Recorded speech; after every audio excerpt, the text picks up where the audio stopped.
कोई भी आदमी कब करेगा? जब उसको इच्छा होगी, जरूरत होगी। इसलिए उस ब्रह्म में भी इच्छा का आरोप किया गया। तो उसमें इच्छा हुई एक ओम बहुत श्याम, एक से बहुत हो जाऊं, ये इच्छा ही उनकी प्रकृति कहलाई त्रिविक्रणात्मक, जिसमें विकार हुआ त्रिविध महतत्व हुआ, और महतत्व प्रकार हुआ त्रिविध अहंकार हुआ। सात्विक अहंकार से मन इंद्रियों के देवता हुए, राजसिक अहंकार से पंच प्राण, पांच ज्ञानेन्द्रिय, पांच कर्मेंद्रिय, और तामसिक अहंकार से पंच तन्मात्राएं, उनसे पंच महाभूत बिखरे पड़े थे। उस अदृष्ट ने इनको इकट्ठा किया, ये अंडा बन गया गोल। उसने उसमें प्रवेश करके तीन भाग की, अधिदैव अध्यात्म अद्भुत।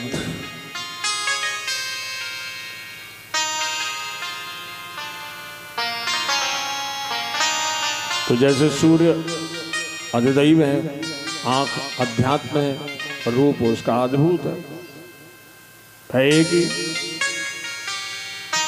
दृष्टा दर्शन दृश्य अध्यात्म अद्वैत अद्भुत। कर्ता क्रिया और कर्म कैसे भी त्रिगुणात्मक जगत। फिर उनकी नाभि से कमल पर ब्रह्मा का प्राकट्य हुआ। अब ब्रह्मा सोचने लगे मैं कौन कहां से आया। उस नाल को पकड़कर 100 दिव्य वर्षों तक ढूंढते रहे, कोई अता पता ही नहीं चला। थक करके बैठ गए। इसलिए मैं कौन हूं इसको ढूंढने में गंवारपना है। तो वेदांत में एक उदाहरण आता है कि कोई आदमी सो रहा है, तुम सो रहे हो, तुम्हारी छाती पर छत पे से काला सांप गिर पड़े छाती पे, तुम ये सोचोगे ये सांप कहां से आया है कि उससे बचने का उपाय करोगे। क्यों जी राजू भाई? अरे कोई कनपटी पे तमंचा तान दे तो ये सोचोगे ये कौन है कि ये सोचोगे कैसे बचे। पहले बचने की सोचेंगे ना। तो मैं कौन हूं इसको मत सोचो। इस जन्म मरण के कुचक्र से कैसे बचे ये सोचना चाहिए। पता लगा दे रहो, पता नहीं लगा। आकाशवाणी ब्रह्मा तप करो, तब माने इस मन इंद्रियों को कंट्रोल करो, इनको बखेरो मत।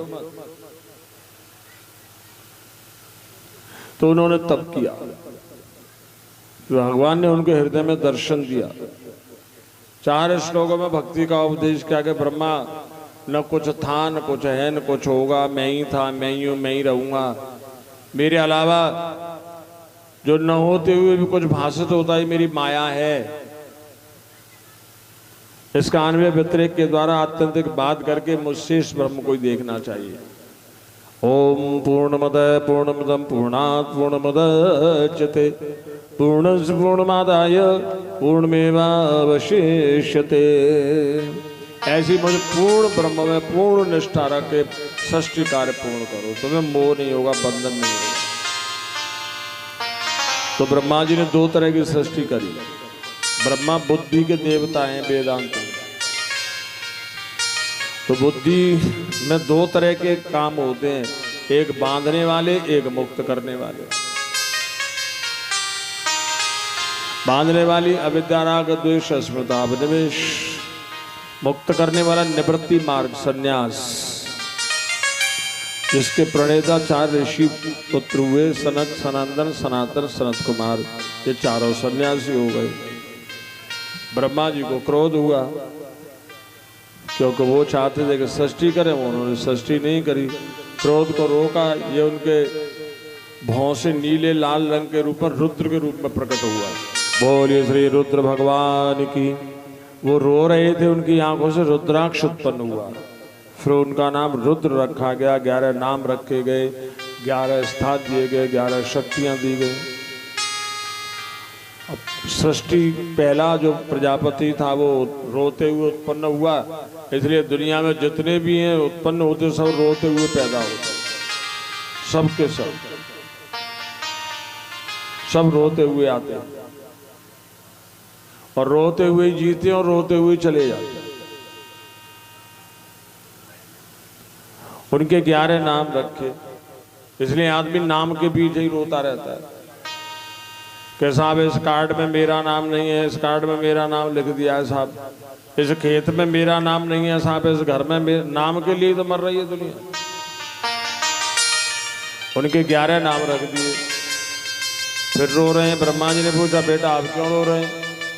बोले कोरे नाम से क्या होगा, हमारे पास में जगह तो है नहीं रहने के, इसलिए जगह के जमीन के भी ऊपर लड़ती है रोती है दुनिया। फिर उनको 11 स्थान दिए, एक आगे फिर रो रहे हैं। ब्रह्मा जी ने कहा बेटा तुम्हारे नाम रख दिए, कई जगह दे दी, कई अब काहे को रो रहे हो? बोले आपने नाम रख दिया, जगह दे दी, लेकिन शक्ति है ही नहीं, तो क्या होगा इस जमीन से, क्या होगा इस नाम से? कोरे दरोगा नाम से क्या होगा? नाम दरोगा है और ठेल लगा रहे हैं साहब। शक्ति चाहिए, इसलिए उनको 11 शक्तियां दी। उन्होंने जो सृष्टि करी वो विषैली थी, जहरीली थी। सांप बिच्छू आपस में लड़ रहे मर रहे थे। उन्होंने कहा कि संतान शांति के लिए और सुविधा के लिए होती है कि कलेश के लिए होती है? जो संतान कलेश दे रही है उससे तो मरकट के भूत बढ़िया।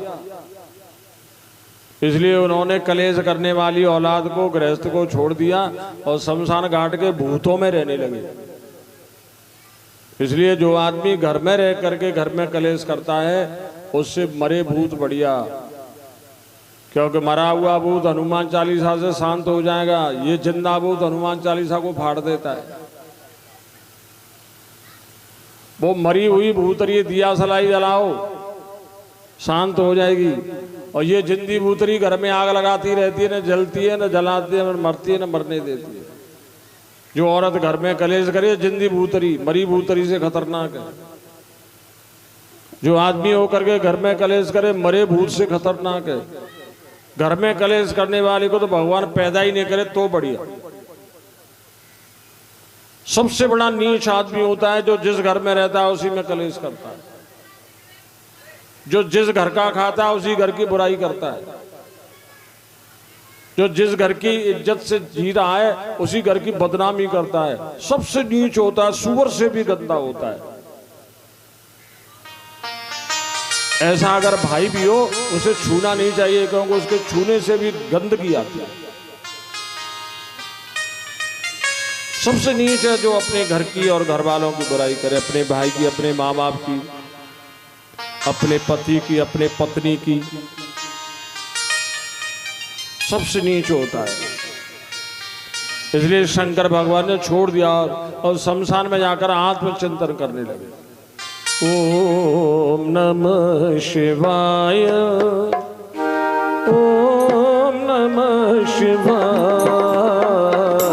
ओम नमः शिवाय, ओम नमः शिवाय, ओम नमः शिवाय, ओम नमः शिवाय, ओम नमः शिवाय, हरि ओम नमः शिवाय, ओम नमः शिवाय, ओम नमः शिवाय, ओम नमः शिवाय, ओम नमः शिवाय, ओम नमः शिवाय, ओम नमः शिवाय, ओम नमः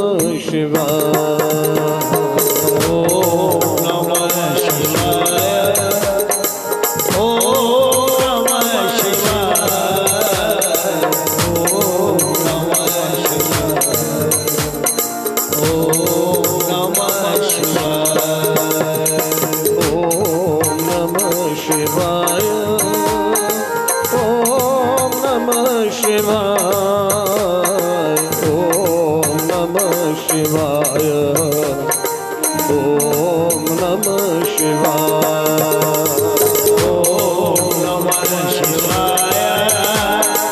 ओम नमः शिवाय, ओम नमः शिवाय, हरि ओम नमः शिवाय, ओम नमः शिवाय, ओम नमः शिवाय, ओम नमः शिवाय, ओम नमः शिवाय, ओम नमः शिवाय, ओम नमः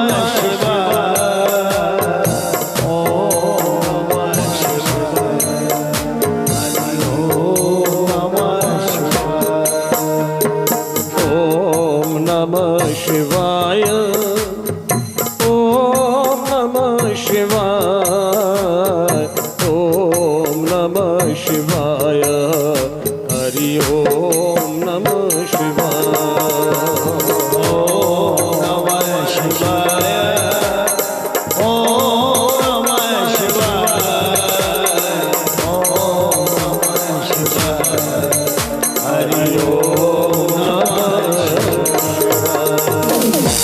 बोलिए शंकर भगवान की। या ये समझिए कि जो घर में आदमी कलेश करता है उसकी जिंदगी नष्ट हो जाती है, उसका सर्वनाश हो जाता है। किसी को भी देख लो, जिसने घर में कलेश किया उनका नाश हो गया, चाहे दुर्योधन हो, चाहे कंस हो, चाहे रावण हो, अदरवाइज कोई भी हो, वो आदमी सुखी नहीं रह सकते। इसलिए अगर तुम सुख चाहते हो, इज्जत चाहते हो, भले ही पूरा घर तुम्हारी बुराई करे, लेकिन तुम घर में कुत्ते की भी बुराई मत करो, अपने की। फिर इसके बाद में ब्रह्मा जी ने मानसी सृष्टि करी, उनके पुत्र उत्पन्न हुए। उनमें से मरीचि, अत्रि, अंगरा, पुलस्त, पुलह, क्रतु, भृगु, वशिष्ठ, दक्ष और नारद। ब्रह्मा जी के हृदय से काम, भौं से क्रोध, नीचे के होंठ से लोभ, मुख से वाणी की देवी सरस्वती। वाणी की देवी सरस्वती है। लोग कहते ब्रह्मा की बेटी है।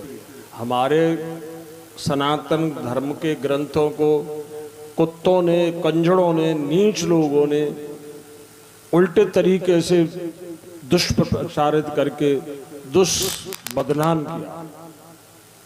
कहते हैं कि ब्रह्मा अपनी बेटी सरस्वती के पीछे भागे। इस निरे मूर्ख हैं, इसमें लिखा ही नहीं कि ब्रह्मा की बेटी है। वाणी की देवी सरस्वती है। अध्यात्म में ब्रह्मा बुद्धि की देवता है, सरस्वती वाणी की देवी है। अब विचार करो, अगर मीठी वाणी होती है तो बुद्धि उसके पीछे भागती है कि नहीं भागती है? सरस्वती, सरस माने रसीली, मीठी मीठी बातों से बुद्धि भ्रष्ट हो जाती है, इसका अर्थ ये है। और दुनिया मीठी मीठे बातें बना करके ही तो जिंदगी को बर्बाद कर रही है। हमारे यहाँ पर 25 साल की उम्र तक मीठी बातों से दूर रहना चाहिए, मीठी दुनिया से दूर रहना चाहिए। कठोरता से ब्रह्मचर्य का पालन करे, कठोरता पूर्वक, चाहे लड़की हो चाहे लड़का हो। अपनी मन में जो मीठे मीठे सपने आते हैं उनको खत्म करे, मन में जो मीठे मीठे स्वाद आते हैं खत्म करे, मन में जो मीठे मीठे सपने आते हैं खत्म करे, मन में जो मिठास आती है, जो स्वाद आता है, जो गुड़ सा, शहद सा, चीनी सी, चाशनी सी, मिश्री सी, बतासे से घुलते हैं ना, ये जिंदगी को बर्बाद करते हैं, इसलिए इनको खत्म करे। लेकिन अब लड़की और लड़के मीठी मीठी बातों में ही रहते हैं। मोबाइल लगा होगा, कान में लीड लगी होगी, लड़की भी सुन रही है, लड़का भी सुनना, क्या सुनना? भागवत सुनने ही सवाल ही नहीं, गीता रामायण कोई सवाल ही नहीं, गंदी गंदी गीत, गंदी गंदी बात। इसलिए लड़की भी बर्बाद होगी, लड़का भी बर्बाद होगा। अब लड़की लड़के, अब बेटी बेटा नहीं है, खोखले डिब्बे हैं। बेटी वो है जो चरित्र से रहे, बेटा वो जो चरित्र से रहे। न बेटी में चरित्र रहा, न बेटे में चरित्र रहा। क्योंकि ये हर समय माँ बाप से दुबक करके कुछ करने के प्लान बनाते रहते हैं कि पापा को पता नहीं चल जाए, भैया को पता नहीं चल जाए घर में। तो जो माँ बाप से और भैया से घर से दुबक करके कर रहे हैं, वो घर के बेटी बेटा कहाँ रहे भाई? है ही नहीं, खाली डिब्बा, खाली बोतल, कलंक है ये।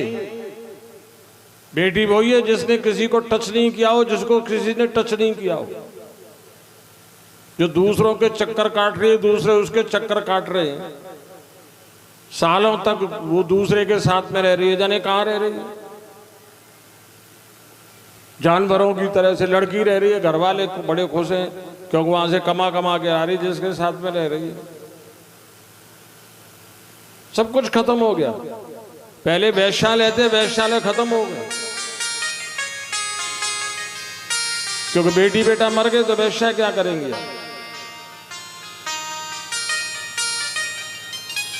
तो जो मीठी मीठी बातें हैं, इन्होंने चरित्र को खत्म कर दिया। बेटी को मार दिया, बेटी है ही नहीं। पूरे गांव में एक आध मिल जाए तो मिल जाए, और बहू नहीं मिलेगी। बहू और बेटी मिलना गांव में मुश्किल है। लाखों में एक बेटी होगी, लाखों में एक बहू होगी, नौटंकी दुनिया भर की। नाम बेटी है लेकिन हेटी है ही नहीं, शर्म ही नहीं, चरित्र ही नहीं। She has no character. लड़के में भी एक सेकंड का चरित्र नहीं है। रात और दिन केवल मीठे मीठे स्वाद की सरस्वती के पीछे भागता रहता है, सरस्वती के। तो ऋषियों ने धिक्कारा। ज्ञानी पुरुष कहते हैं कि मीठी मीठी बातों के पीछे भाग रहे, तुम्हें शर्म नहीं आती? उस शरीर को त्याग दिया, दूसरा शरीर धारण किया। तो उनके 4 मुखों से 4 वेद, 4 वेद, 5वें इतिहास पुराण, 4 प्रकार के प्राणी, 4 प्रकार की वाणी और 4 वर्ण, 4 आश्रम उत्पन्न हुए। हृदय से ओंकार हुआ, शरीर के 2 हिस्से हो गए, जिससे बाएं अंग से देवी शत्रुपा, दाहिने अंग से स्वयं मनु उत्पन्न हुए। उन्होंने विवाह किया, दोनों ने आज्ञा मांगी ब्रह्मा जी से, हमारे लिए क्या आज्ञा है? उन्होंने कहा, बेटा, जो जवान उम्र में बहू बेटा माँ बाप से आज्ञा मांगते हैं ना, वो हमेशा खुश रहते हैं। बहू बेटे का यही धर्म है कि जब तक माँ बाप जिंदे रहें, उनके बिना पूछे पानी भी नहीं पिए। जैसे स्कूल में मास्टर साहब से पूछे, मास्टर साहब पानी पीऊंगा, पूछते हैं ना। आने के लिए कमरे में आना, मैं आई कम इन सर, मैं आ सकता हूँ सर? ये शिष्टाचार है, ये घर में होना चाहिए। बड़ों से पूछ करके आए, बड़ों से पूछ करके जाए, बड़ों से पूछ करके भोजन करे, बड़ों से पूछ करके पानी पिए। इस पंडाल में कोई ऐसा आदमी है जिसने गलती से माँ बाप से पूछ करके कभी कोई काम किया हो? है कोई? पूरे पंडाल में नहीं मिलेगा। बिलैया पे लौट आए, काय को पूछेंगे? हरे राम राम राम हरे हरे, राम हरे राम राम राम हरे हरे, हरे कृष्णा कृष्णा कृष्णा हरे हरे, कृष्णा हरे कृष्णा हरे हरे। इसलिए बेटा तुम बहुत भाग्यशाली हो और तुम सृष्टि करो। मनु कहते हैं कि पिताश्री सृष्टि कैसे करें, क्योंकि धरती को तो हिरण्याक्ष पाताल में ले गया। अब